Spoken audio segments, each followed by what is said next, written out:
Um, all right, so from what I can tell, Mike Lane is there. It looked like Dan just walked out of the room, so He's here somewhere. we'll wait a minute or two. The empty chair, I like that. Hopefully our other members will be arriving in a moment.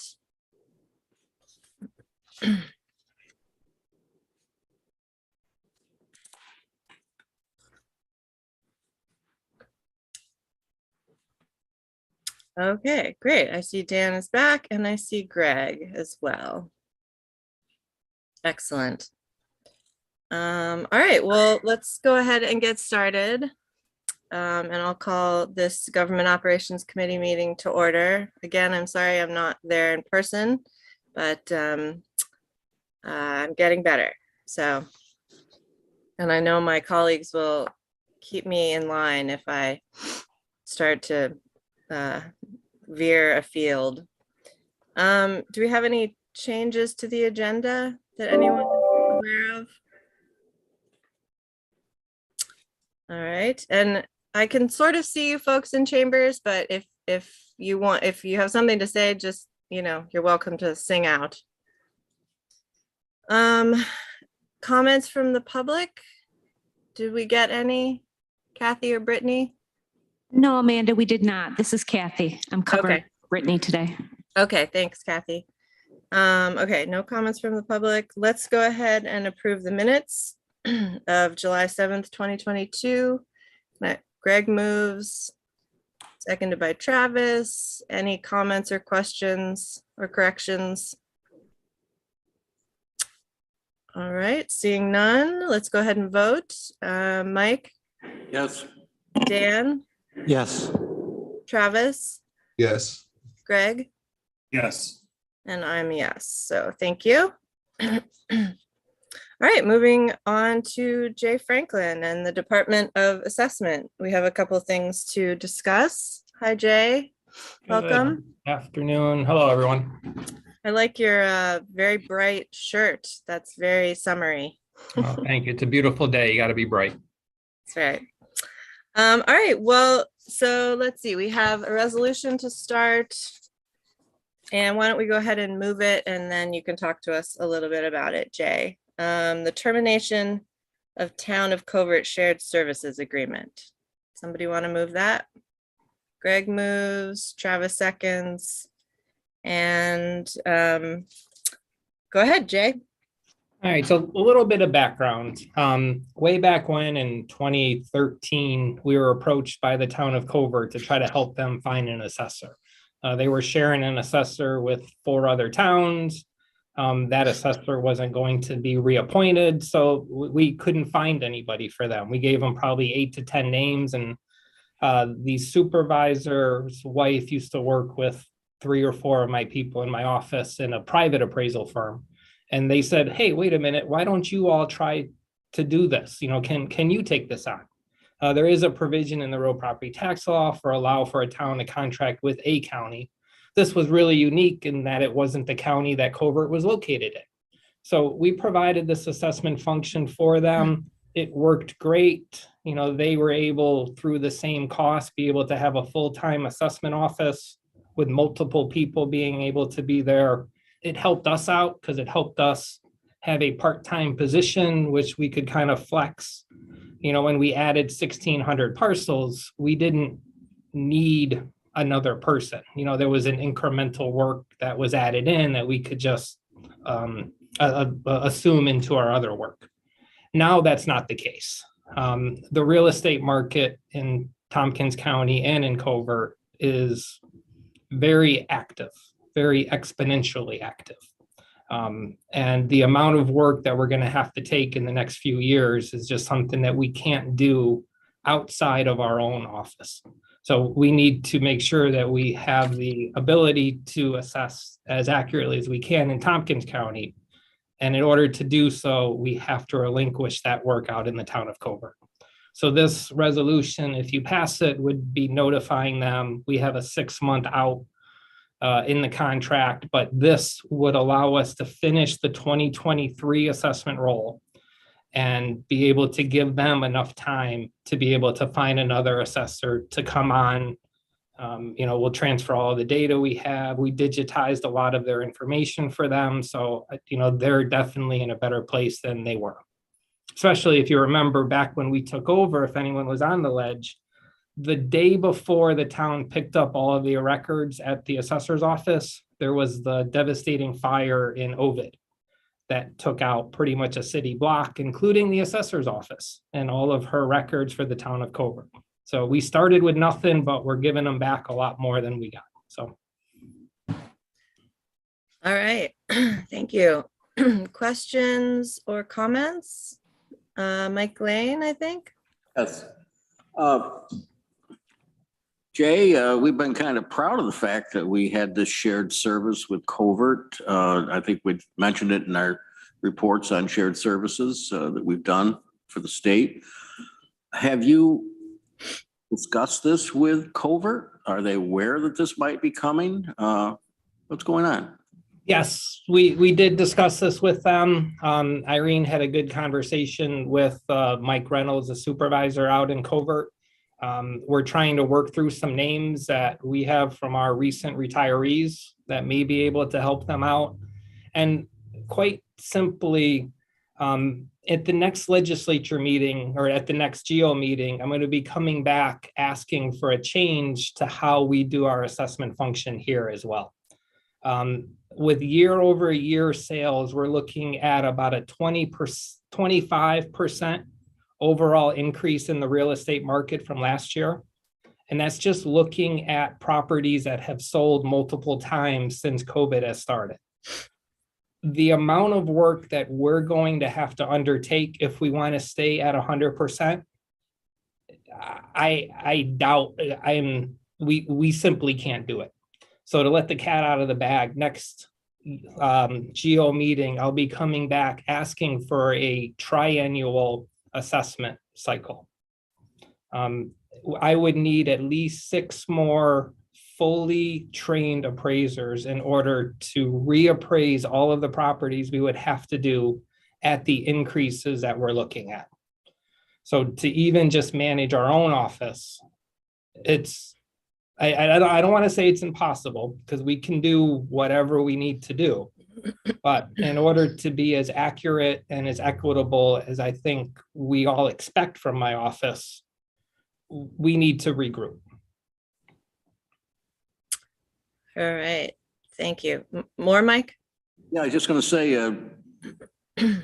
reacting to that, a couple of things. One, could Covert pay for a full-time person for us, for example, if they wanted to do that? Or do you think it's going to be cheaper for them to contract out with somebody else? I think it would be cheaper to contract out.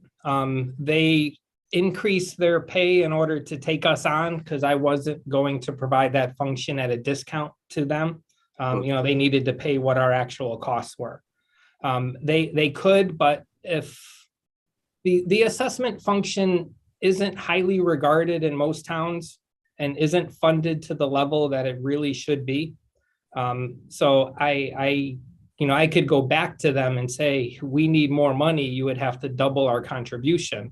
But I don't think that's something that they would consider. But I'll go ahead and ask it. But even then, with one more person, I mean, we could continue the function out there. But I don't know if it's worth it for the shared service, but not for many other reasons. I've got a whole lot of comments about triennial going back to 2005, and I'll hold them for the next meeting. And I agree probably with a lot of your comments. This is not something that I wanted to do. If you all know me by well, and you all said we'll be at 100% for as long as I'm director into 2028, I just never thought we'd see a market the way that we have now. Yeah. And it's a confusing market. All right. Thank you, Mike. Thank you, Jay. Other questions or comments? Yeah, it's unfortunate, but it sounds like this is a necessary thing for our own county that we need to do. It's a challenging time. Okay, are we ready to vote? I don't see any other comments. Let's go ahead and vote on this. Mike Lane, Yes. Dan, Yes. Greg, Yes. Travis, Yes. and I'm yes. All right, well, thank you, Jay, for thinking about that and explaining it to us. And then we have another discussion topic from you.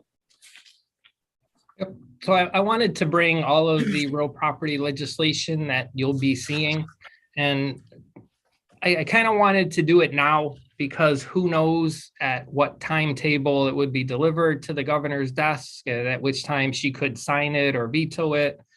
And, that could happen pretty much any time up until December 31st. So if that happens, then we don't have a lot of time to discuss these resolutions or bills that we could do. If that happens then with our committee structured and to have things in place by March 1. So I'm just going to touch on quickly. I put in some boxes if in case the governor actually signed something or vetoed, but by now nothing has been delivered to her. So when I'm preparing these things a couple weeks out, you never know what's going to change by that time. So you don't get to participate in the veto and signed boxes. So Thanks. The first piece of legislation is called the Condo Bill.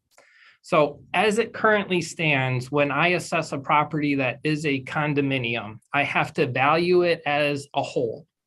And then each individual unit is assessed a certain percentage of that unit, either through the offering plan or some sort of arrangement with the condominium association. But what that also does is provides a pretty big tax incentive to be a condominium.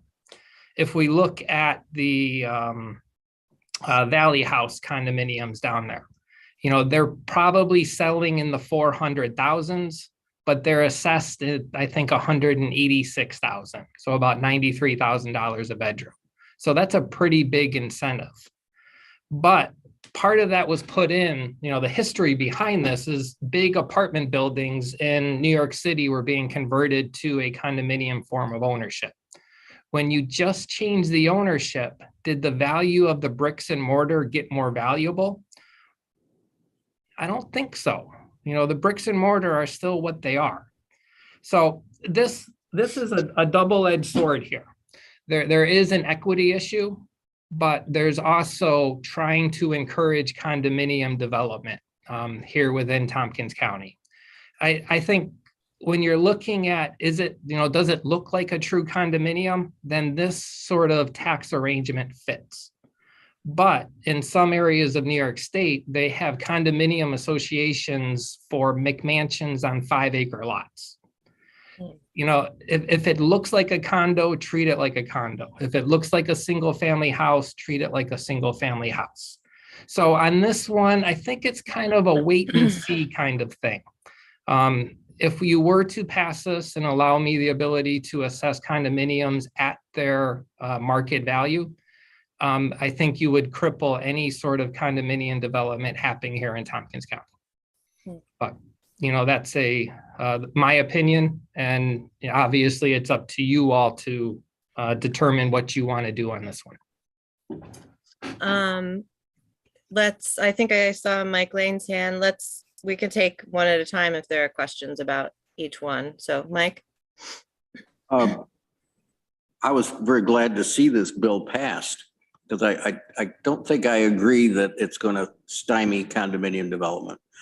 I just was dealing with a condominium in Lansing and it sold for $75,000. The village tax on that condominium was $45 for a year. That is the rest of the people who are paying taxes subsidizing people who have a value in a separately owned unit. And it doesn't matter whether it's in a a large building, as you say, Jay, or not. I just don't, I don't think it's going to stop condominiums. If people want condominiums, they're going to have them, but they ought to pay the taxes for them. My opinion. All right, thanks, Mike. Any other questions or comments about this one? Yeah, I have a question, Dan. Go ahead, Dan. Thank you. Jay, does this law allow anything in between? Is it only valuing the whole building or valuing per the apportionment of each condo, or could an assessment be set in between those two? No, it's either one or the other. And it's, it is a hard thing because equity is what we do. But so I part of me kind of agrees with that. And part of me also says, may this be stymied. So that's just kind of a cautionary tale of what you should do on this. Thank you. All right, thanks. Let's move on to the next one. All right, the next one, the state has finally allowed an increase in the senior citizens and the low income disability exemption limits. So we have to go all the way back to 2007, the last time the New York State allowed an increase in this. So the bill that was passed by both houses allows us to increase a 50% exemption from an income limit of $29,000 up to an income limit of $50,000. That's pretty excessive jump in 1 year. That's not something that I would recommend. But if we were to have increased the exemptions scale at the rate that we did in the past, this year we should be at around 32 or 33,000 for a 50% exemption. And then that would be about a 40,000 income for a 5% exemption. So once this bill is passed, I'll bring back these two income scales at 32 and 33, just so you can see what the financial impact would be if you were to increase that scale, how many more people may be eligible for it and what that would be. But if you want to see a different number, let me know and I can try to run that analysis. If you want me to go all the way up to 50 and try to guess at what that would be. The only problem with that is I don't have income information now for enhanced star recipients since New York State has took that. So I'm going to have to guess. If we go up to 32, I'm probably pretty good on that. But we'll, if you want another number, let me know now or let me know later, and we can work that into what I bring back once this is passed. All right, thank you. Questions on this one? Amanda? Mike? Jay, this is just for the county, right? The other municipalities have to decide for themselves? Correct. Yeah. So once this is passed, then I'll start sending off those notifications to everybody else and say, hey, this is what the county did. And now you can choose whatever income scale you want to choose as well. Thanks. Deborah? Yeah, so I think you just answered my question, Jay. Because I think for most of us, the real burden is school taxes. And if what we do isn't binding on the school districts, and it doesn't sound like it is, I don't know how much relief this is really going to give low-income seniors. A lot of the school districts have followed pretty close to what we have. It's like I know Ithaca is at the max, Lansing, Southern Cuga, and Trumansburg are all up at the max. So they'll probably follow what we do, or at least come close. At least this is one of the exemptions that schools have stayed up to date on adopting. Some of the other ones, they're not as diligent or more actively trying to enact, but this is one, I think it's a good one, as we try to keep seniors and low-income disabled individuals in their houses, this provides that sort of incentive to do so. So if we did this, it would set an example that might mitigate the affordability crisis for at least a small segment of our population. Correct. And that, the first question I always get when I send out new legislation, it's always, what did the county do? They never truly follow, but I think they just kind of want to get a feel for, is this something that you considered? Did you pass? How was that? So, any action on your part to increase it, I think would go a long way to get other places to increase it as well. Thank you. Not that I'm advocating for an increase. I forgot to say that. I'm not here to advocate for or against, but you all should know that. We know that about you. Perfect. Okay, let's move on to number 3. I had some questions. Oh, sorry, Dan. Go ahead.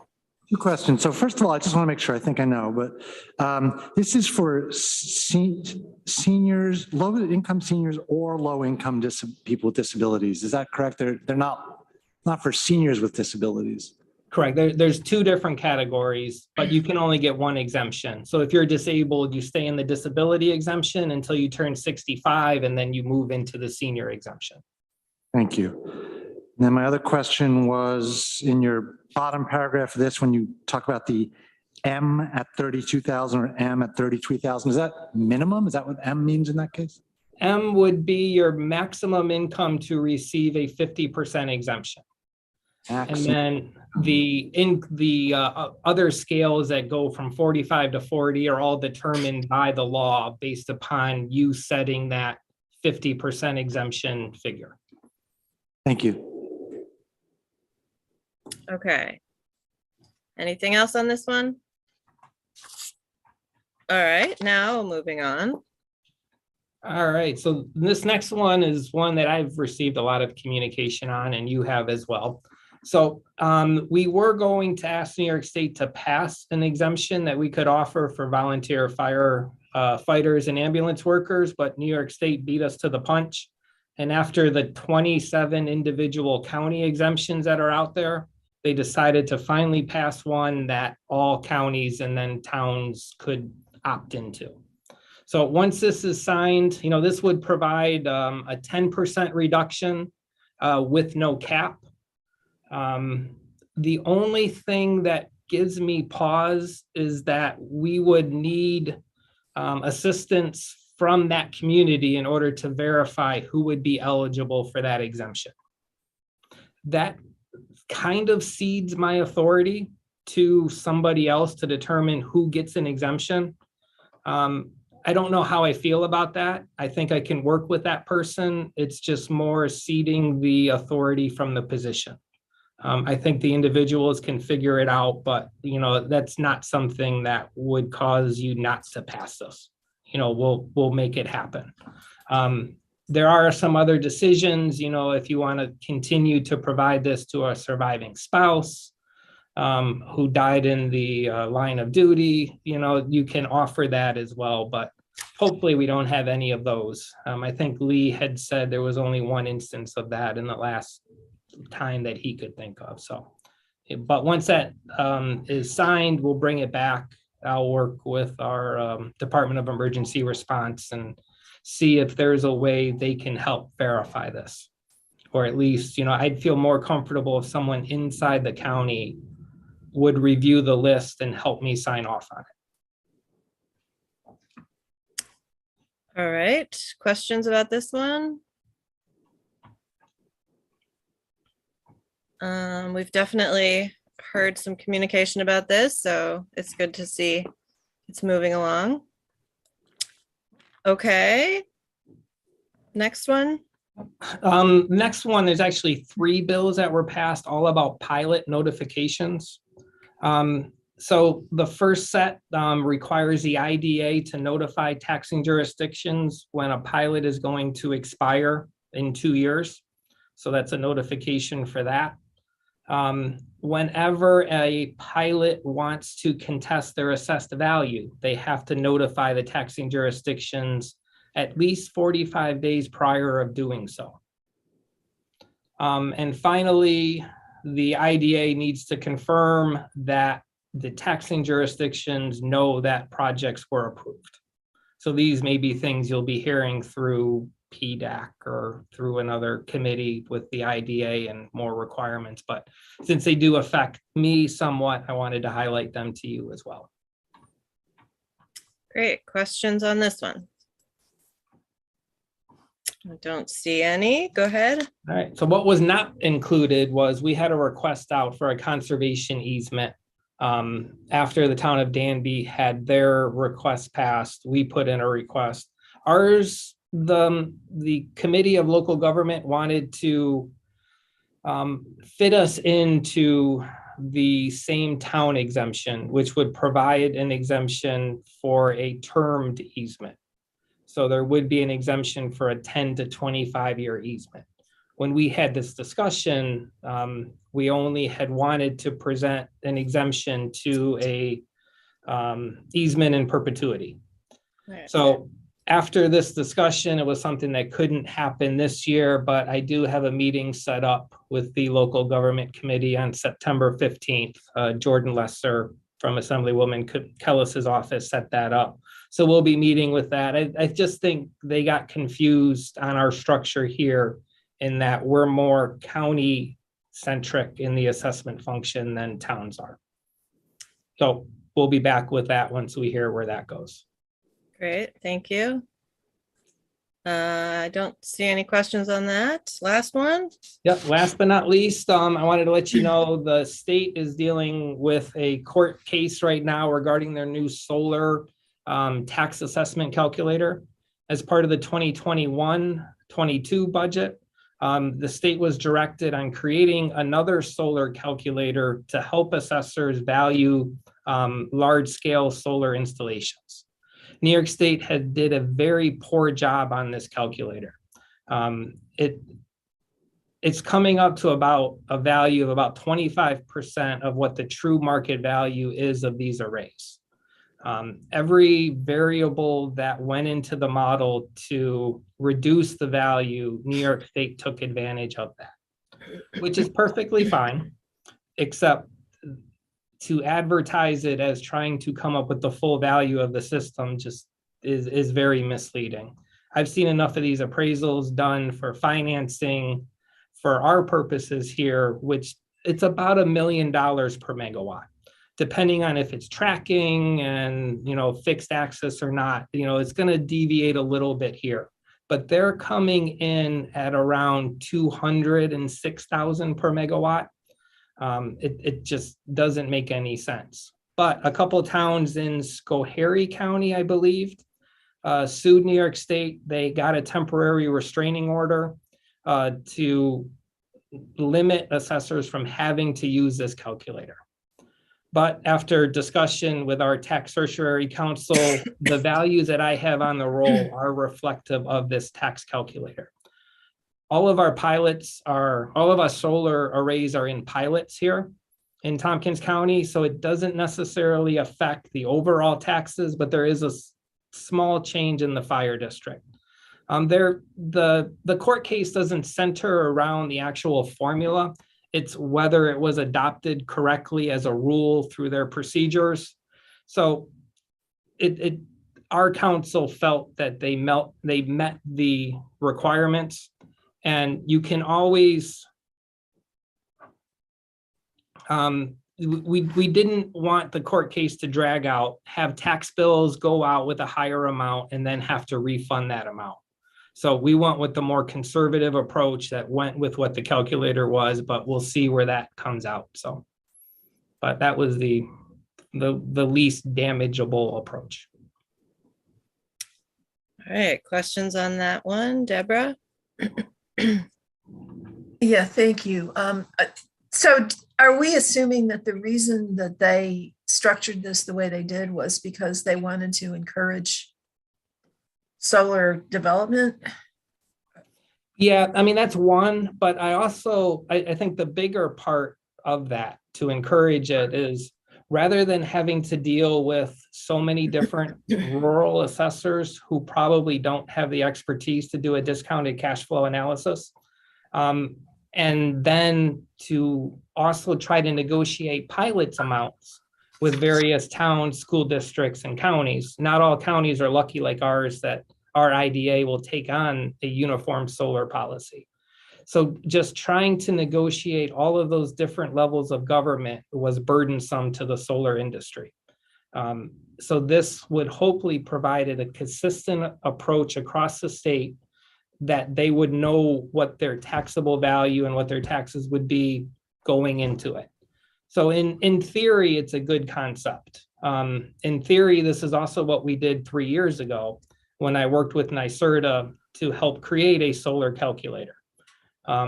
It came out to about $1 million a megawatt, but we also had realistic assumptions about energy prices into the future that the current calculator doesn't. Okay. Other questions on this or anything else? Thank you so much, Jay, for walking us through this. It's definitely helpful for me and to, understand what's going on and what you do. Are there any other updates while you're here that you want to share with us?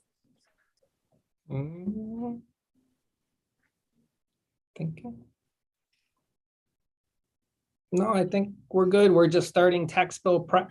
So we're getting our Lansing school tax bills ready to go. We only do 3 schools that we print: Newfield, Lansing, and Ithaca. So most other school districts use BOCES as in cost savings.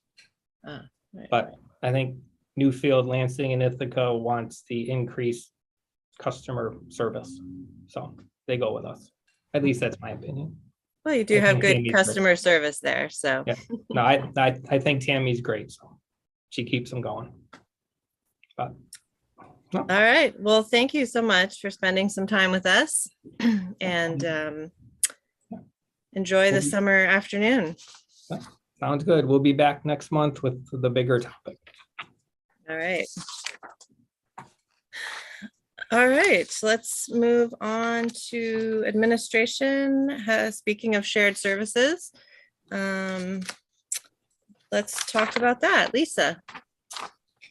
Yes, this is an information item for you to be aware of, and I'm going to have Bridget Nugent, our deputy, speak to it as she's been involved. Sure. Great. Thanks, Hi, Lisa. Bridget. Hi, good afternoon.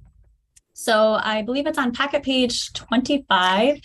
You will see a statement that has been drafted from here at County Administration. And essentially, as you all know, prior to 2022, it was required that the county submit a plan for New York State's countywide shared services initiative.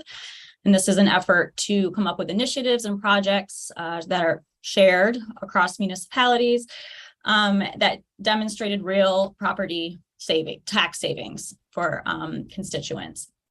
2022 is the first year that this is not required. The submission of a plan is not required by New York State. We did still convene the shared services panel both in May and July, assuming that we would sort of move through the same timeline. But the general consensus amongst all the members of the shared services panel is that there really aren't any new initiatives that could sort of be taken on or completed within the parameters of this initiative, specifically within the time frame of the year, that would be worth sort of putting into a plan for this year to be completed in 2023. At the July meeting, there was significant discussion around the code enforcement study, which we know is coming down. And I think there will likely be some room there to pursue something in this vein in the future, just not in the year 2023. So you can see this statement here that was drafted, which will be required to be submitted to New York State in lieu of a shared services plan. You can see we've highlighted a few of the areas that we continue ongoing shared services work. And really, this is just a matter of form in order to let New York State know that we will not be submitting it for 2022. If there are any questions, you can let me or Lisa know. Any questions? It's so interesting to me because I feel like ever since I've been on this legislature, shared services, like that's all people talk about all the time. So it's so interesting that we don't have to submit that this year. And Mike Lane? have we ever had any savings from the shared services mandate that we have so dutifully tried to comply with since it came into force. You mean, have we been rebated? Is that what you meant? We got, has it ever done anything for us? Because all the things we had and that the other counties were getting credits for, we'd already done. I can answer that to a certain extent. We would dutifully submit our plan each year with some parameters and projections of what we thought the savings would be for certain projects, and the actual savings realized or that actually fit within the parameters was very small each time, smaller than what we had projected, because the parameters are pretty narrow, and because everything that achieved significant cost savings we put into place, including the Municipal Health Insurance Consortium, Laserfish, things like that with other communities. So I do think that other municipalities in the past benefited from our shared services plan. This year, the municipalities that we participate with said that they didn't feel that there was anything on the table that would be cost effective for us. So having confirmed sort of what I was thinking, then I think this is fine. Yeah, like Lisa said, we've already done a lot of these things, and so I really appreciate our administration and all our staff trying to, for years, trying to find ways to cut costs and work with other people. So other questions, comments? Okay, well, thank you, One Bridget. last thing I'll just mention is that it was agreed that we would move a lot of these conversations to the regularly occurring TCOG meetings, which all members found very beneficial. So that's just something else of note. But thank you all. The shared services panel will be mostly talking at TCOG? Correct. Okay. Okay, great. Thank you. Thank you. All right. Moving on, we have a couple of interesting discussions, which we always have here at the crown jewel of committees. So this has come up recently due to the fact that some of our staff are leaving us, and we wanted to kind of reassess some things. So we're not going to take any action on this today, but we want to have a conversation about some of the reporting structures, including the finance director and the workforce New York director, and just what those look like now and what they could look like. And I guess I know Ruby's here. Thank you for being here. And Deborah's here to kind of help talk us through this as well. So I'm not sure who wants to start. Do you want to go? Why don't we start with the Workforce New York director, because that one I think is a lot simpler and a lot less controversial, and Ruby can speak to that. Okay. Succinctly, I think. Great. Thank you all. Currently, Workforce, well, Office of Employment and Training, it's not exactly the workforce, is reports to county admin. In the job description for the Commissioner of Human Resources, the commissioner has oversight over the office. It's really in name only and only in the job description. I'm not sure if it's in the charter. It's in the charter. But in actuality, the reporting is done through county administration. The budget preparation, work plan, everything is done through county administration. So we just want to formalize that, right? Okay, so are we gonna, is this something we have to change the charter? Yeah, okay. Questions and comments and further discussion? Amanda? Yep, go ahead. Just wondered, I'm not sure why it was set up the way it is in the charter. That was before I was on the Board of Reps. I'm wondering, is there anything in state or federal law or reporting requirements or anything that requires this to be separate? Not that I know of.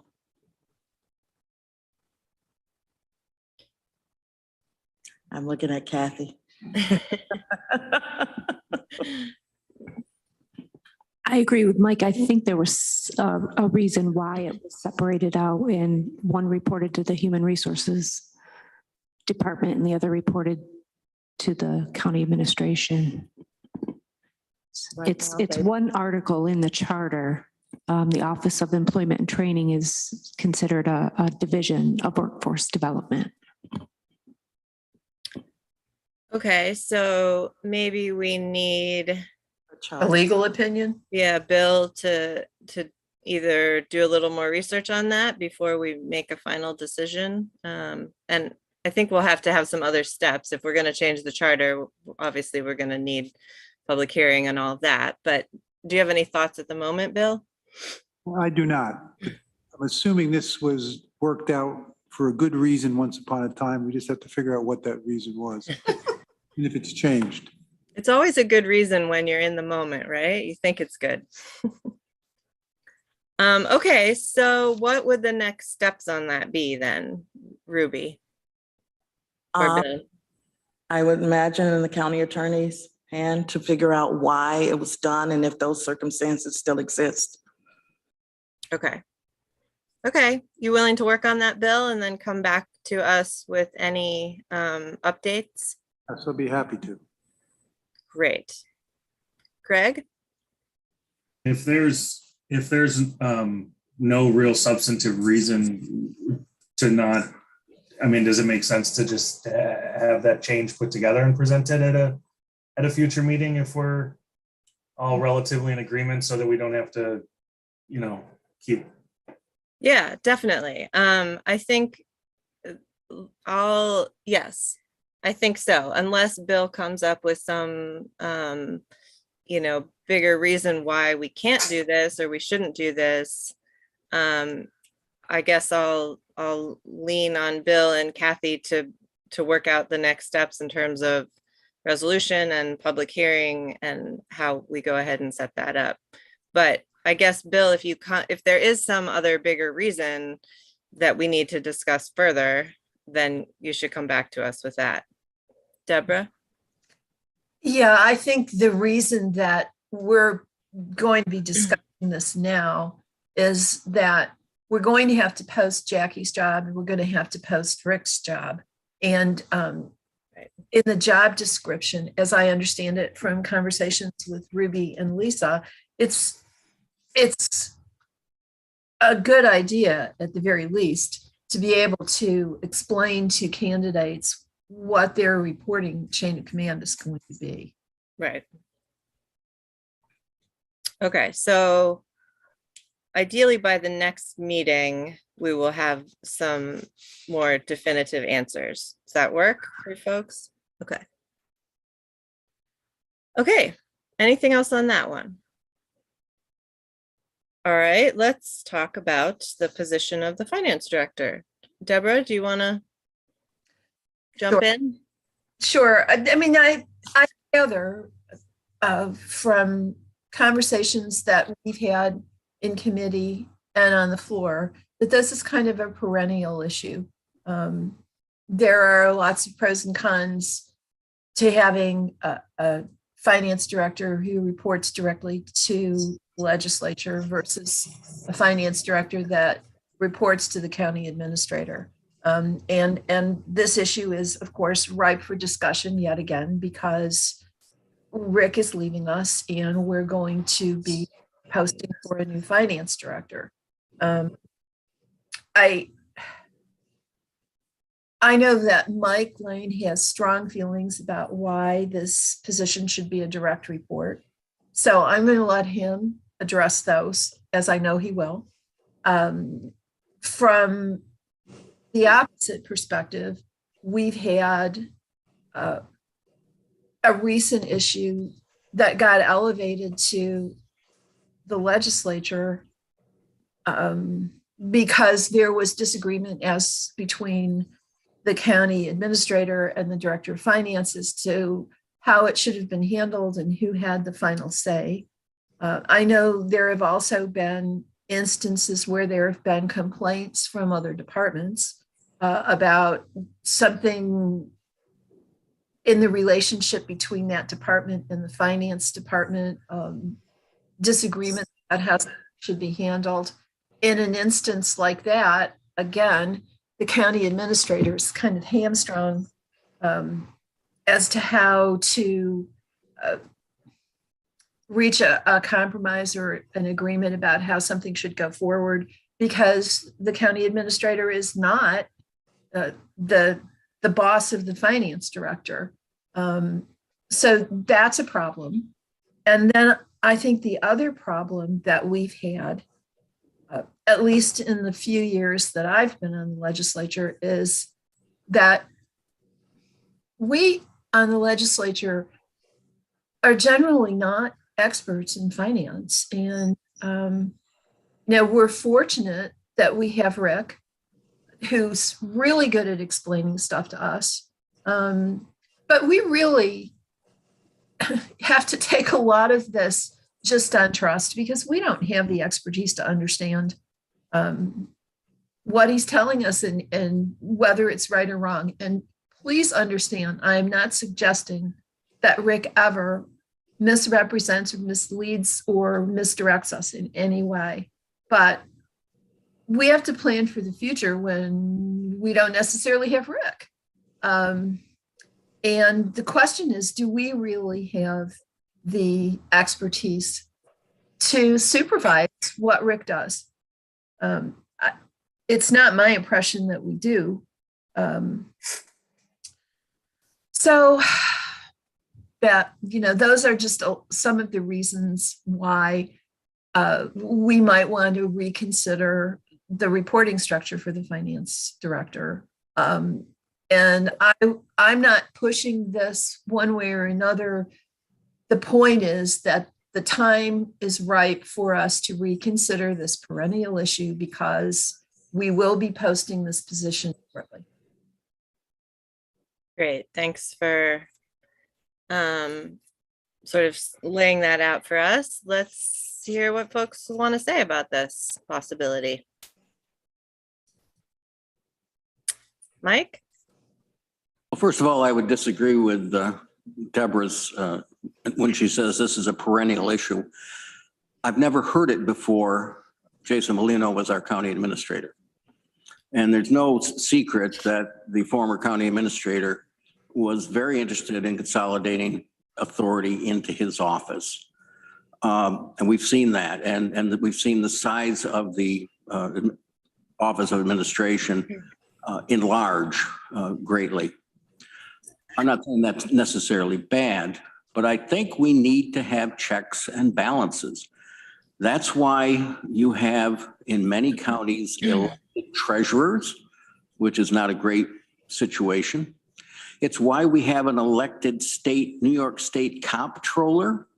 We have somebody else elected by the people who are looking over what the governor does and what the attorney general does and what the legislature does. When the charter was created, they did something, the people in Tompkins County did something that I think it was very, very bright. And that is they did not carry through an elected treasurer, which they could have. They instead had an appointed director of finance who is a direct report, just like the budget officer. The budget officer is the county administrator. You need checks and balances. You shouldn't have the person who approves all the spending also be the one who makes sure that the accounts are proper and has to do all the reporting to the state. I don't know as everyone understands the differences in some of the things that are required by the finance department. And Rick, you've been serving, you've told us you're going to retire, but you've been serving. So I'd be kind of interested in your thoughts about what things happen in the finance department that are, that need to be, I won't say separate, but ought to be independent. Let's use that word. Yes. Yeah, I'm a little surprised that this is up for discussion now. It's the first I heard about it, but I would weigh in with saying, in my experience, I worked in both formats of government over 37 years. I worked both for legislatures or councils, about 2 other places besides here. I was a direct report of the legislature or council. And in other places, I served at the pleasure of an administrator, such as a city administrator or a county administrator. So, and in all that experience, it really didn't change the operational tenets or how we got along and served the public all that much. It was more of a formality. And the degree of teammanship that usually is in place in a form of government like what we have here is very highly regarded. And I've worked well with all the county administrators. And I think you have to have that level playing field, that degree of teammanship where you're willing to work with one another. In regards to Mike's question on what's on the finance director's plate that isn't always known or shared with county administration, there's a lot. I shared a list with Shauna and with Deborah and with Lisa Holmes and Ruby on some of the duties and tasks, responsibilities that my office holds. And a lot of the things on that list don't really fall under county administration all that much. For instance, you'll have the public administration of estates, which is given to me by the state that I have to do that. And that probably takes up about 10% of my time and the deputy's time. And now we've been able to reduce that considerably because we have an attorney outside of county employment that is helping us with those estates. There's a lot of state mandates, programs, audits, and I hate to use this word because it's my nightmare of all nightmares, deadlines.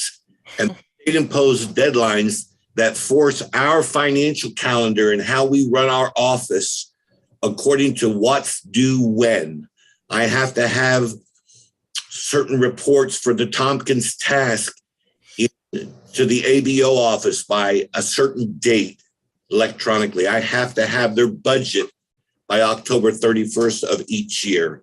The county administration, doesn't really get involved with anything other than being on the task board and being there at the county meeting. So there's an ongoing relationship in doing the reporting to the state for outside of the county agencies like Tompkins Task.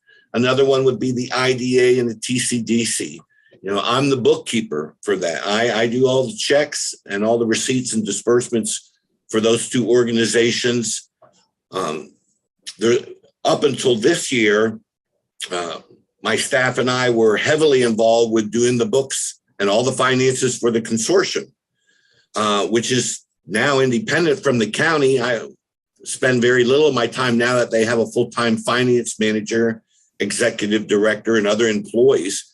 So we've been able to remove ourselves a lot from the day-to-day operations of finance. But when you look through all the duties and tasks that we perform, it's just not another department that would fall under county administration. We have responsibilities regarding the reporting structure that we have to report directly to the state to meet those deadlines and fall under those laws. So even if you would change the structure of the way it's set up right here for our county, I would have to still, or the finance director, whoever it may be, would still have to accomplish all the tasks, reports, audits, and deadlines that's imposed onto us by the state. If there's ever any conflict as far as what work is being done, we are serving two masters here in finance, is that being an independent and apart from county administration means we have to meet our goals and our objectives, make sure that those bonds go out on time, that the payments are made on time, and that we fulfill all the state reporting requirements on time, along with all the other work or duties that would be put through to us from county administration. So what I'm saying is, everything that's given to the finance department that flows through county administration, such as budgeting, is the main thing. We have to be able to accomplish those tasks as well as the ones that are independent in the finance office. And I think that's why the predecessors of this legislature came up with a charter that made it a direct report of the legislature, because they wanted to make sure that all those statutorily required deadlines and important features of this office were met, and that they were maintained successfully, and that they would have some control over who would be in charge of doing that.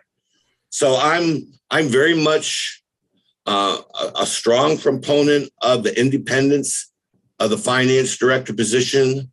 I believe that there needs to be a checks and balances, and that doesn't have, I'm not referring to any particular person, whether it's the current county administrator or past county administrators.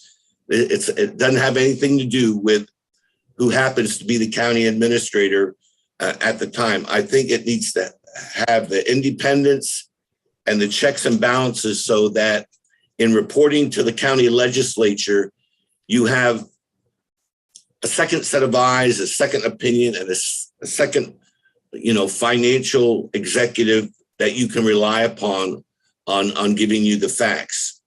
And so I would say that keep it the way it is.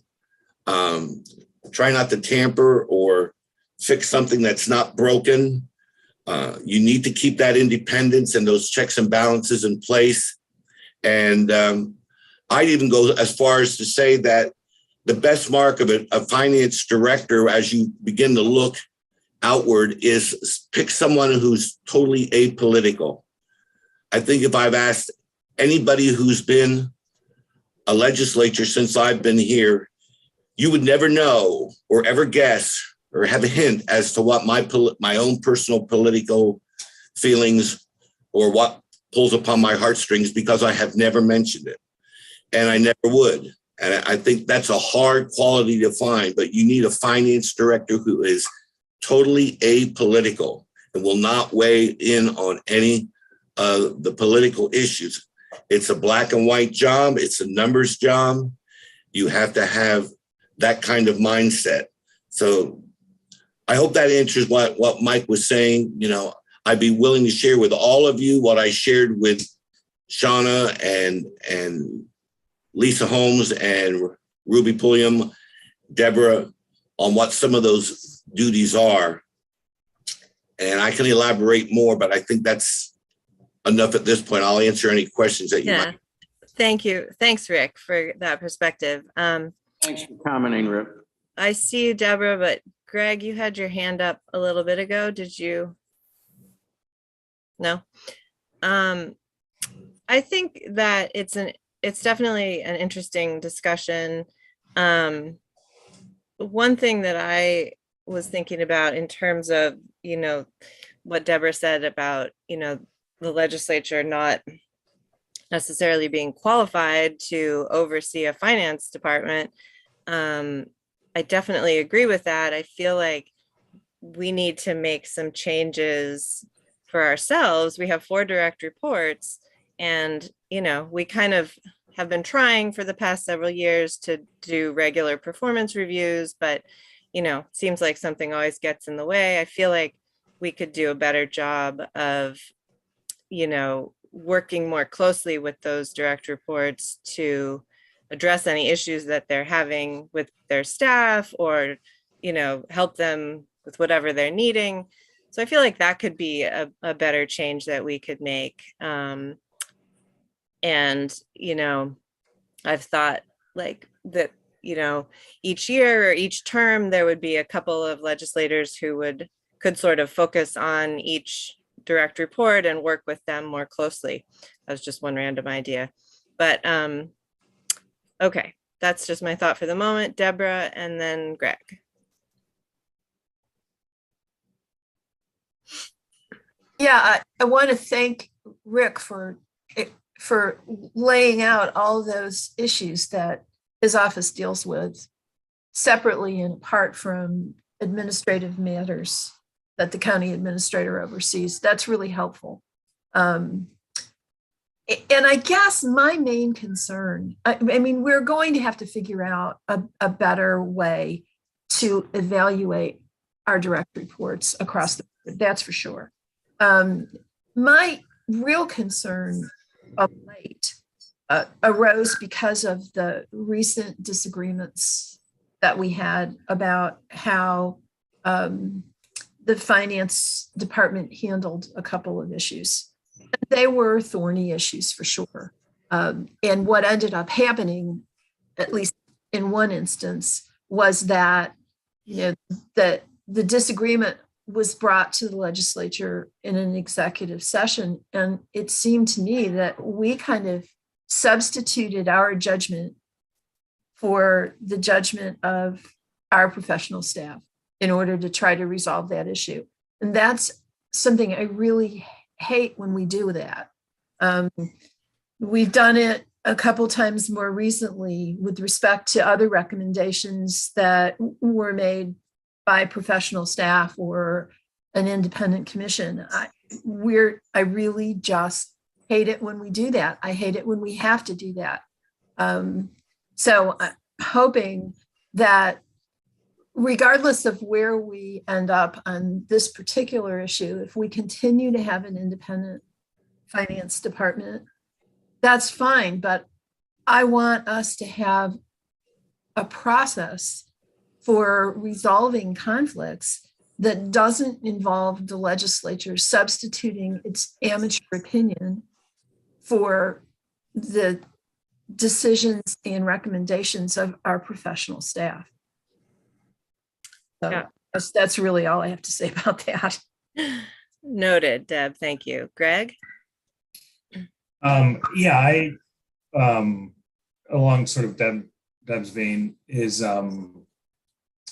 I just wonder if there's a hybrid sort of environment. And I don't, again, not being an HR professional, you know, I would sort of maybe look to Ruby for advice there. Is there a way that we can still maintain those checks and balances, but some of those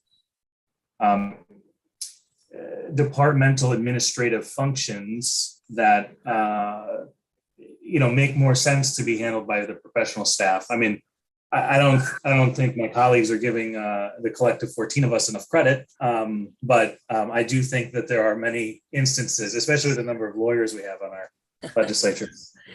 Too many. Too many. Hey.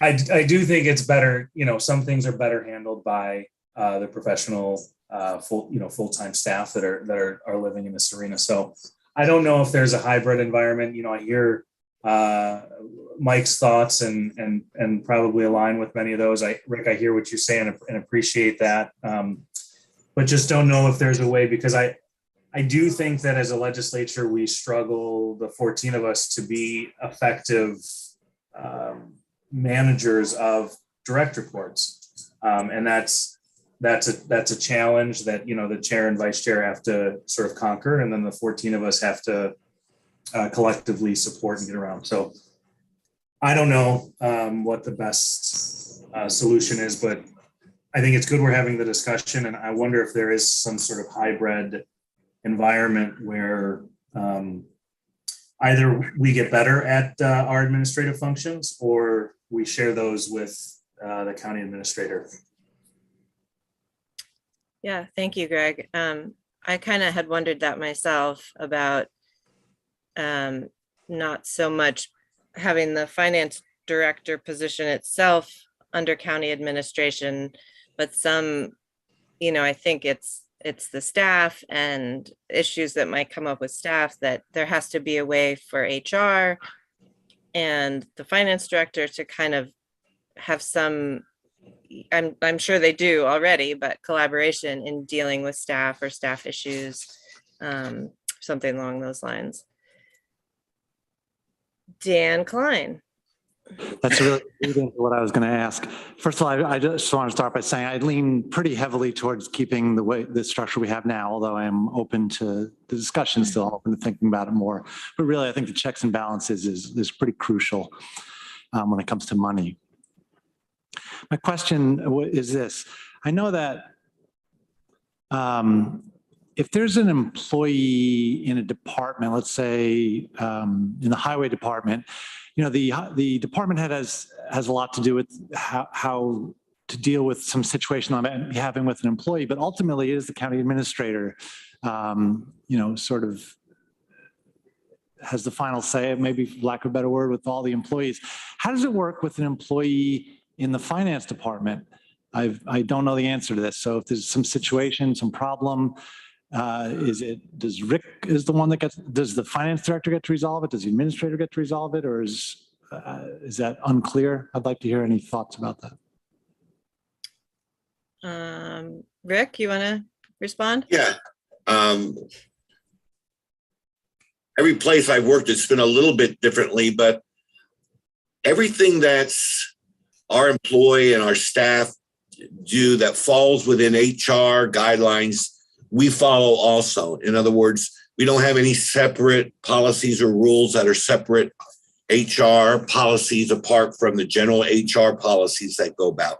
In fact, we work with HR and ITS to develop these policies and county administration. And I didn't want you to think at any time that we have a group of 13 people here that are going against the stream, unlike all the other 750 employees in Tompkins County. That's not the case. When it comes to an HR or personnel related issue, the same rules, the same arguments, the same discipline structure, everything is exactly like any other department. And the same thing is true with the administrative load that we are given. We have to put our budget together for the county administrator's budget process. So we don't have a separate timetable or different way of doing our budget that's separate from the county administrators, but we have to perform like every other department when it comes to general county administrative policies and general HR policies. So I wanted to make that clear up front so that there's not any like out in left field type of organization that we're running here. Now, when it comes to particular individual complaints, typically the way they've happened in the past, and this has changed over the last few years, if I had a complaint from a department, I would normally get that from the department head and I would meet with the department head and we would solve it. Over the last couple of years, they've been going over my head and they now go to county admin and sometimes even HR gets involved.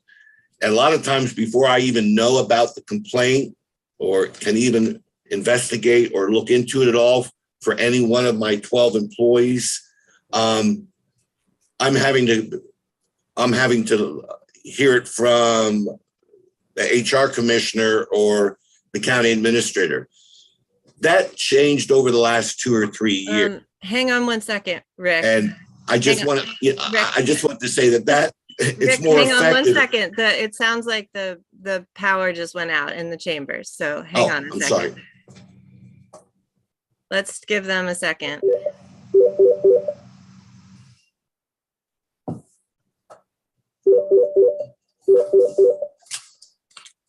Mr. Rick, can I help you? I guess people in Okay. chambers can't hear us. We can't hear them. Yeah. Okay, thank you. Yeah, Kathy, are we live yet or not? I don't think so. We can't. Okay, I just heard from Kathy. She said they lost power there, so I'll wait.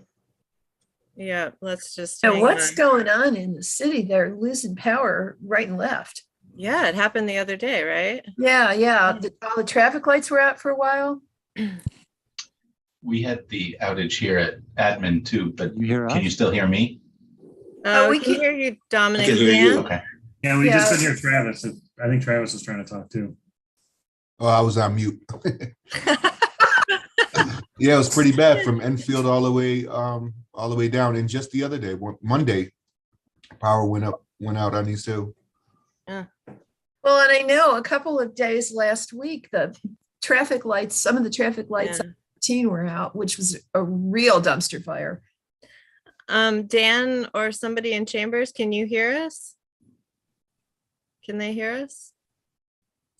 No, It doesn't look I like that. thought I heard somebody for a second, but can I hear thought I did. everybody on Zoom. I will say we are still streaming on YouTube. That stream is still continuing, to my knowledge, just FYI. All Just right. want to make sure none of us say anything embarrassing. Is that it, Dominic? I'm always trying to look out for you all. Thanks, Dominic. He keeps us in line. Hold on, which? Oh, Oh, we can hear Kathy, I I can heard hear Kathy. Kathy. but she can't hear us. the TV's audio.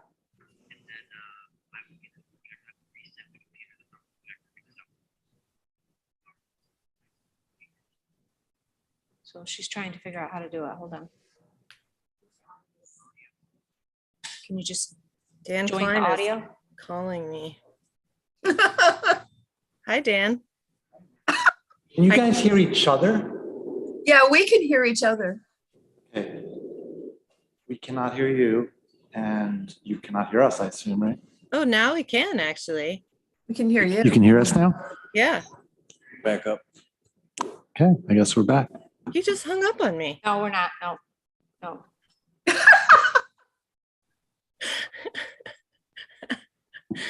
That Technology. was funny.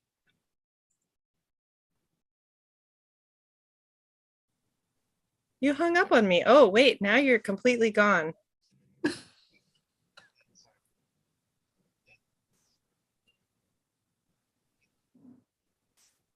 Well, I did hear you there for a second, but now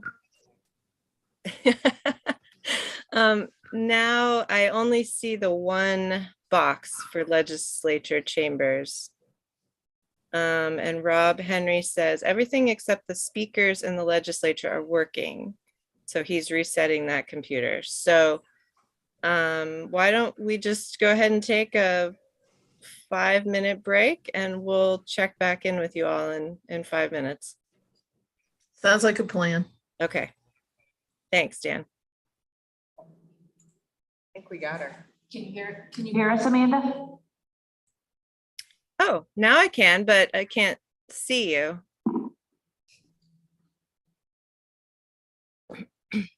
But The video. We can see you.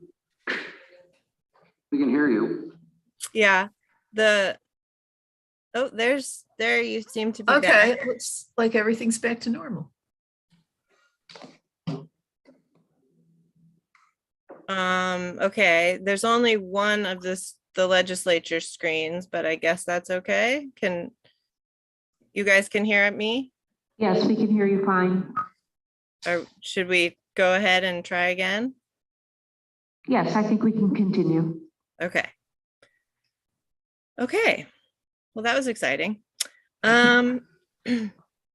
So let's see. I'm sort of lost track of where we were. Rick was Yeah, Rick is going. Do you have further thoughts at the moment, Rick?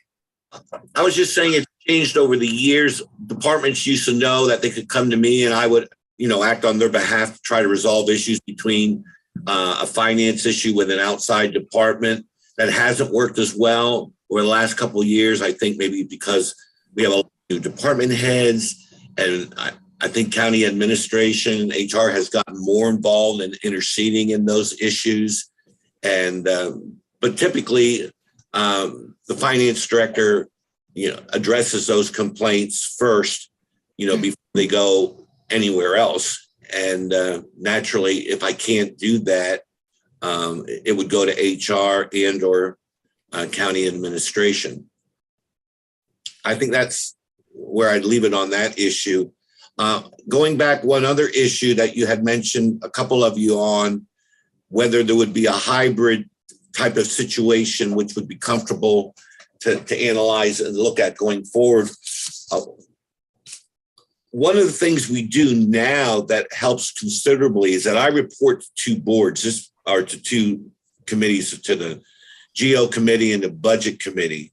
Whenever I have an issue that I need help on and I need outside influence, whether it's county administration, HR, or the legislator, I always bring it to one or both of those committees.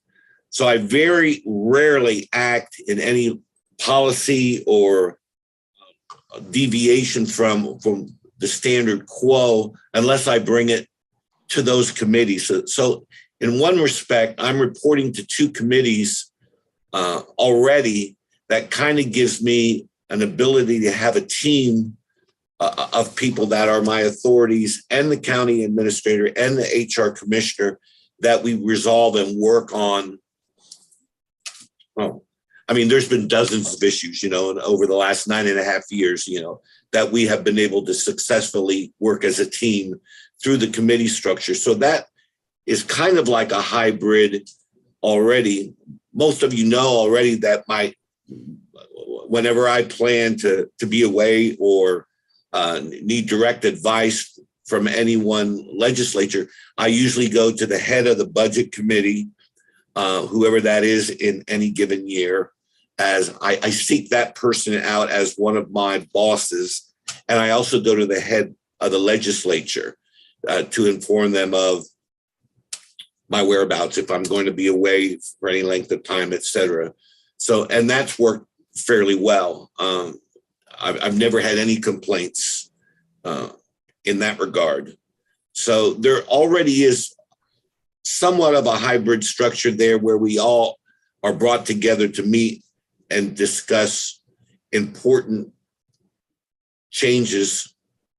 And I think like today's meeting now is one of them, is a good example, is that, we're meeting right now at the GO committee, and probably should be talked about at the budget committee too on this important issue. So I believe in that covering that helps me in my position, or whoever the new director of finance may be. That's their sounding board. That will continue to be their sounding board. That will be the place where they get direction and have their questions answered. Great. Thank you. Travis?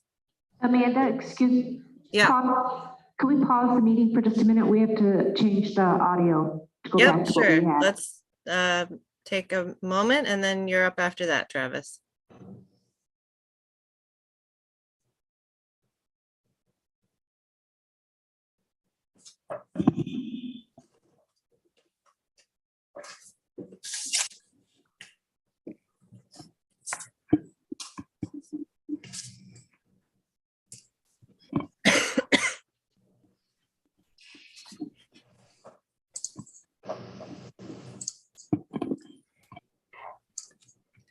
Yes. Can you hear us? We're getting. Yes, but yeah, there's an echo. Mute the TV, Katrina.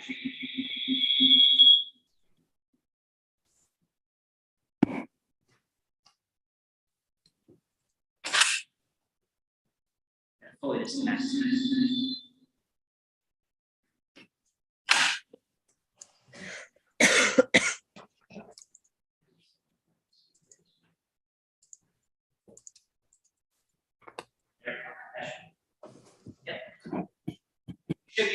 Okay, we're all set, Amanda. Thank you.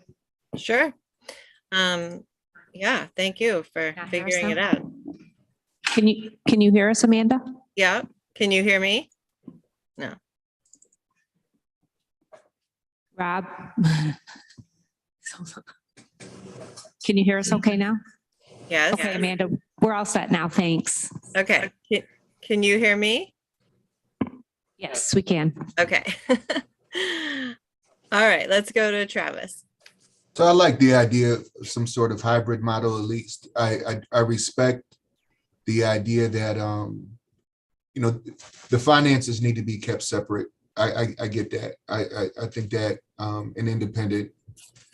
But in terms of supervision and personnel issues. You know, there's 14 of us. We all have different experiences. I don't know how many of us are experts in that area either. And, you know, trying to supervise somebody, trying to weed through the issues. We don't meet every day. I think that's tricky. So if there's some sort of model where when it comes to personnel issues, we have this in place, and when it comes to the financial part, we have something different in place, I would be definitely willing to explore that. I think that if an issue comes up and it takes 2 weeks for us to get to it, a lot can happen in that time. You know, I supervise a staff of 15, and, you know, 2 weeks is a very long time. And, you know, I think there needs to be some consistency in that. And maybe even if it's a particular committee that person reports to, I'm not sure. I'd have to think about what that could look like, but I definitely would be in support of, and I think we should explore at least a hybrid model. Great. Thank you, Travis. I tend to agree with that. Deborah? Well, I'm wondering, I mean, my main concern is if there's a disagreement between Rick's department and another department, who referees that? Maybe if we just had a procedure that would allow, it would specify who would settle those kinds of disagreements, whether it would be the county administrator or the HR director. Just because, honestly, Rick, I mean, I think if somebody comes to you with a complaint about someone in your department, that puts you in a very difficult position. I should think you wouldn't want to be there, you know, because it would seem to people in another department that you were defending your employee, and it would just, I don't know, it just seems to me that that's the most problematic piece of all of this, is having some objective third party who wouldn't that be mediates disputes. The HR director? I mean, I don't know. Yeah, that's my main concern with all of this, and it was prompted by the issues that we had a few weeks ago, which I don't ever want to see again. So I'm sure we could keep talking about this a long time, but I feel like we should kind of wrap it up a little bit, and maybe decide what our next steps are going to be. Lisa's got her hand up. Yeah. Lisa? Oh, sorry. Go ahead. And this was, my hand was up, prompted by Dan's question, and it has to do just with the organizational chart as it now exists. Dan's question was, with employees of his example, the highway department, ultimately it's the complaints about such employees would go to the director of the highway department and ultimately to the county administrator. The answer to that question in terms of the finance department is not the same. The complaints about that said employee would go to the finance director and then ultimately to the legislature, because that's how the organizational chart is structured. The county administrator is not involved in those types of issues. And if such issues are brought to my attention, I bring them to the attention of the finance director for his intervention. The same would be true for any department head who had a complaint about an employee of any other department. They would be referred to that employee's department head to try to intervene and work out the issue. So there isn't, and then in terms of the HR commissioner, who's in a kind of a special role because the role of HR is to work out complaints as they arise before they become disciplinary matters. But the HR director is a direct report of the county administrator. So that's also a complicating factor. And then, you know, I'm not looking for anything out of this debate. I'm just trying to bring some more or shed some more light into the issue. The other, in some of Rick's comments about his job description and job duties, and that I completely understand and respect. There are areas of overlap between budget and finance and the operations of county administration and the operations of finance, and several areas in which finance has obligations and has to act independently. I think that is, I wouldn't see that as ever changing or ever needing to in some way be interfered with or enveloped by county administration, no matter what the ultimate structure is. So that's all I wanted to say. Thank you, Lisa. Ruby? Amanda, yes. I think we need to distinguish between personnel versus operational issues. Personnel issues, our complaint process gives the Commissioner of Human Resources, whether that's me or anyone else, the title to hear, investigate, and resolve personnel issues, especially when that issue is with a department head or supervisor. They have the right and the responsibility to come to the Commissioner of Human Resources. When it's dealing with department heads versus when there's a conflict between a department head that's overseen by the county admin and finance, that's when that other route is taken. Commissioner of Human Resources is not involved in that unless it's a personnel issue, and then the legislature is involved. But I think it's important to distinguish between personnel issues per se and operational or administrative issues. Yeah, thank you for clarifying that. Deborah? Well, I'm wondering if we couldn't create a hybrid with policy rather than changing the chain of command in the charter. You could still have the finance director reporting directly to the legislature, but if there are issues involving complaints from other departments about a finance employee, you could have a county policy that would explain how that would be handled through administration and or HR. So the legislature wouldn't be caught in the middle and the director of finance wouldn't be caught in the middle. Right, because we don't get, the legislature doesn't get involved in other employee disputes or Right. that sort of thing for other departments. So it kind of doesn't really make sense that we would in the finance department other than the supervisor. Lisa, did you have your hand up? I was just thinking by logic that the same could apply to any personnel of any direct report of the legislature. Like the legal department. Yeah. Right. That makes sense. Right. It's a possible solution. Yeah, to differentiate, like Ruby said, the operations from the HR personnel type stuff. Okay, what does all of this mean? Where do we go from here? Any suggestions? And I just think what Deborah was just saying really deserves some further discussion and consideration. I think that might be a good way to solve some of these issues. But I do want to say,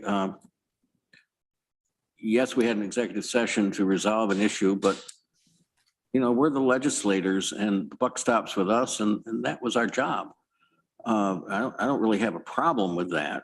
I could think of one where we had a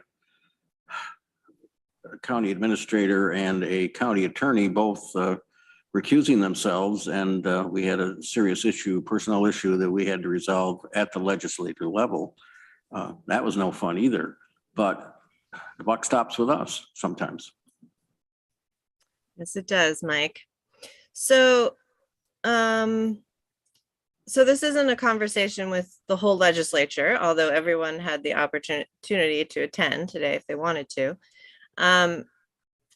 I'll go out on a limb here and say that those of us who are here today, feel that it would be good to leave the finance director as a direct reporting to the legislature, but that we're going to have some further conversation about how we do performance reviews and how we do personnel and reporting structure HR stuff.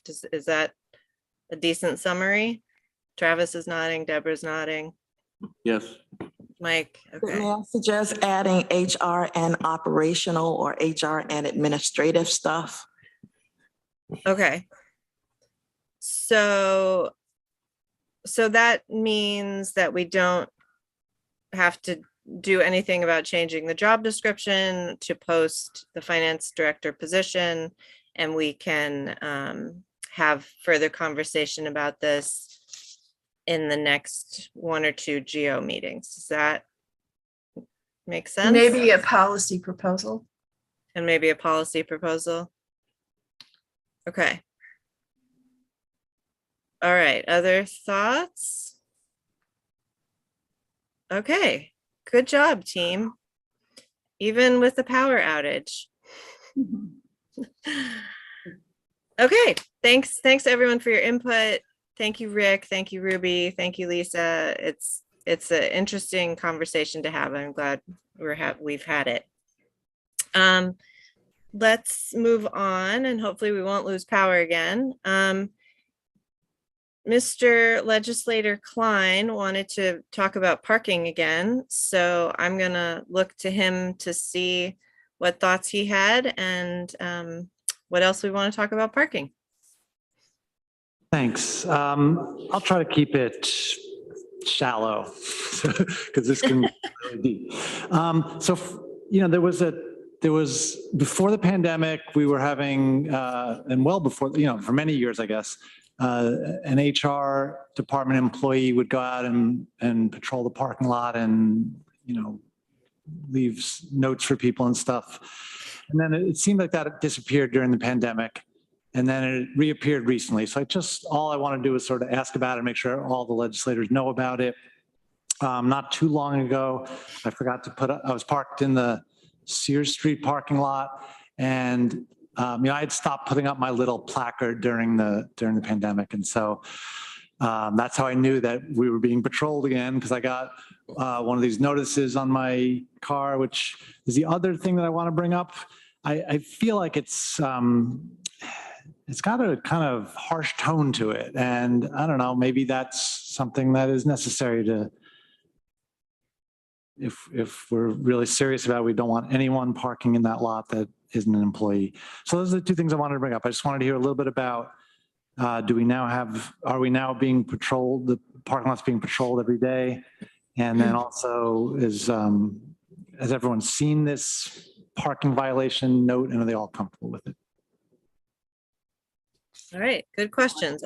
One that violated it. I guess so. On the scofflaw. Let's see, Lisa or Bill? Or, I don't know, Ruby? The honorary, I don't know how this happened, parking czar. We don't patrol, HR does not patrol the lots every day. We get calls of complaints about cars when they're parked in spaces that they're not supposed to be. Someone will go and check the license plates and see if it's actually a county employee. If it's a county employee, normally we just tell the complainer that it's a county employee. I don't know what the note says. I don't know if HR staff place notes there or facilities assisted. I don't know. I could check. But yes, we get calls every day about cars. In fact, there's one over in the Tioga Street lot that's been there for a month.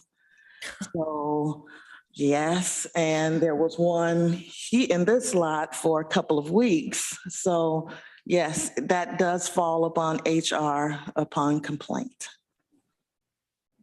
It's an added responsibility, by the way. Sure you don't love. No, we don't like it. If I may see that note, thank you. I don't know if violation notes are supposed to be sweet, though. I mean, Dan. I get it, yeah. What, is your concern, Dan, that it's the note's too mean? I mean, that's like my third or fourth tier concern. I've said this before, and it's not a big deal, really. We don't need to spend a lot of time on this, but the Sears Street lot is never full. It's far from full.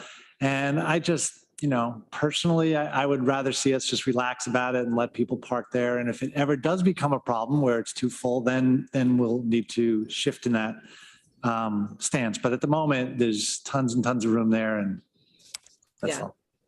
And so, Amanda? yeah, go ahead. As of this morning, a couple of the employees from HR Park in Tioga, there was someone asleep on the ground, had been there for a while. So it can become, it's a little sketchy when you're going to your car and you see someone laying on the ground. So there's some issues there. And also just say there is a sign at the lot that says, no public parking, employees only. Right.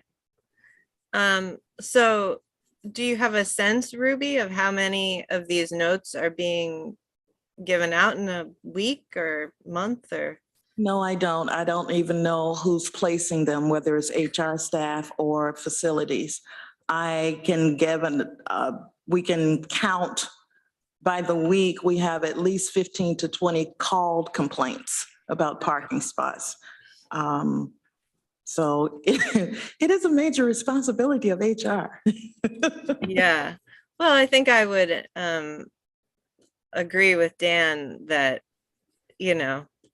right now it's not a huge concern. And if it's taking up your time, it's definitely shouldn't be or doesn't need to be. But so am I given permission to not perform one of the duties assigned? Ruby is a direct reporter of the administrator. Mike? I don't see anything wrong with our enforcement of the parking for employees. And I don't know what this note says, but if they're not complying with the rules, they ought to be informed of that and say that's not okay. Ruby, if you're willing to find out what the numbers are and how many notes are being sent out and just in a given month, if you could give us that would be great. One other little thing I'd say about parking is, it's my impression that the lots around this building are still, heavily used and crowded. It's pretty hard to get a spot here, but there's a lot of spots in the Sears Street lot. So another thing I would be interested in is a reminder to the staff from this camp, that work on this part of town, to encourage them to park in the Sears Street lot. It would take a lot of the pressure off the lot around this building. I think that would make everybody happier. Yeah. Okay, anything else on parking for the moment? Thank you, Dan, for keeping us on our toes with the parking. Perennial favorite. It is an old favorite. All right. I do not have a committee chair report. Lisa, is there anything else you want to share with us? No, thanks. I gave a pretty full update at the Ledge meeting on Tuesday. Great, thank you. I think Bridget has left us. Bill, anything you want to report? Nothing new to report. All right, Rick, anything you want to tell us about? Only one thing, and that is next Monday, 3 o'clock, the exciting auditors report at the budget committee meeting. You won't want to miss it. It's going to be riveting, I know. Riveting, yeah. Greg? Rick, will we get anything in advance of that, or is it a surprise and delight moment? You're on mute. Oh, you're on mute, Rick.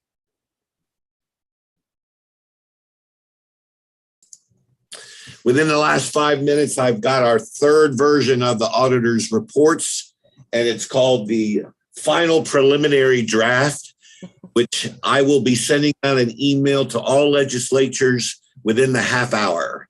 So you'll have some instructions. There's 5 documents. One of them is called the executive summary. That's very quick and easy to read. You can pick through those 6 pages or so very quickly. And then I've made comments on what other sections of the bigger financial report you might want to read, because I don't expect you to read all 5 documents and all 300 pages. But yes, we just received these final drafts. That doesn't mean there won't be any changes before the final comes out.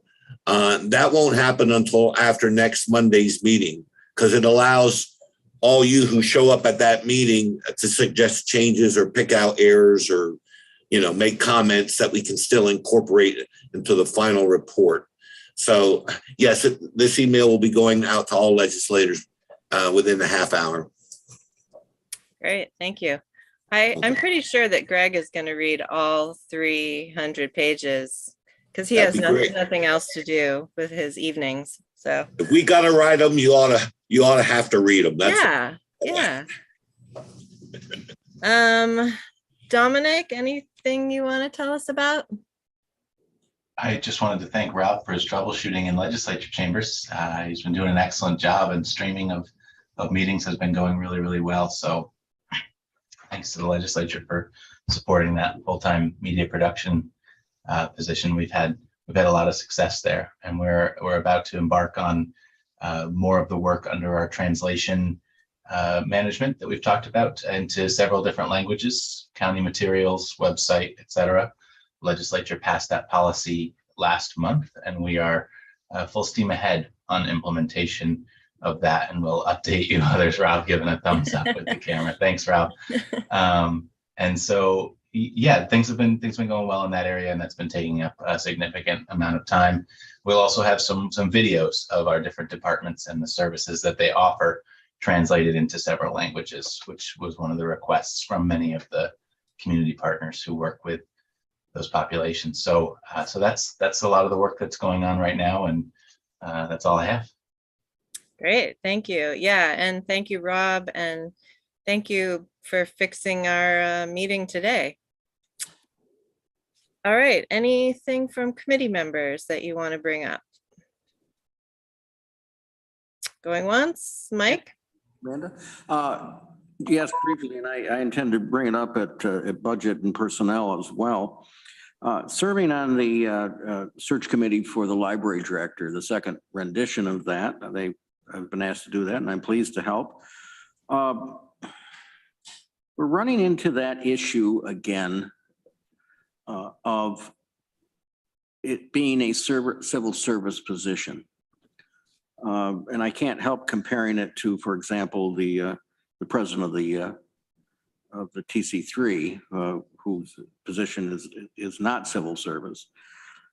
I think it needs to be a confidential position. I think that the civil service limits the board's opportunity to look at multiple candidates because they have to only consider the top 3 scorers. I think it should be a confidential position of some way. It may take state legislation or otherwise, and I'm giving Ruby a heads up. I know she's thought about this in the past, and it's not easy, but I'd like to have us be talking about that. Yeah, thanks for bringing that up. It is definitely an ongoing issue. I did say one other thing, and that is it kind of cuts down the number of people from other states that aren't familiar with our system to apply. Yeah, exactly. And they don't fully understand the New York State system, and then they end up not getting those top scores. So it's a challenge. I'm happy to talk more about it and talk with the library folks. I know they feel exactly the same way. So see what is possible with that. Thank you. Anything else? Couple of budget adjustments for information only. And I think we're about done. Thank you all for being here. Oh, Bill? One observation, this meeting has been conducive to your health. You look and sound so better. Thank you. Well, it's all of you people make me feel better. All right. Thanks, everybody. We are adjourned. See you next time.